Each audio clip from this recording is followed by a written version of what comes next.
and like even the finished edges of the birch ply, they're just perfect. To eliminate wood tearouts, probably the best thing that you can do is cut as many pieces as possible using a table saw. Now, if you don't have a table saw, a handsaw, skill saw, or a rail saw will probably do just as good of a job too. Keep in mind the side where the blade is coming up is going to have probably your worst amount of tearouts. You can always use painter's tape on the upside or the cut up side where your tearouts normally occur. This will help minimize the damage for your tearouts. Every tool that you're going to use, including drills and jigsaws, will always have a side that tears out more and a side that tears out less. And if you're not sure, do a test hole with a piece of scrap wood to see which your worst tear out side is going to be. Something to keep in mind if you're using veneer wood. I thought this was birch ply through and through. It's not. It's actually a fir plywood with a birch veneer. But just from me dragging it a little bit across my laminate flooring was enough to peel up the one side.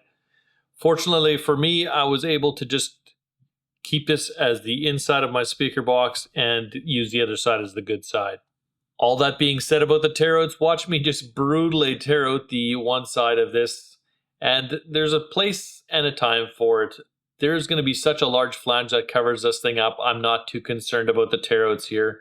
I will, however, still sand it to make sure that none of those tear outs go farther up the grain and into a good part of the panel that I actually do care about and that I could potentially see.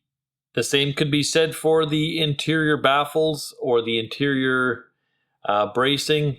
Don't worry about spending a ton of time here minimizing your chip outs. You're never going to see this, and it doesn't matter to the finished design of the speaker anyway. Spend your time where it counts.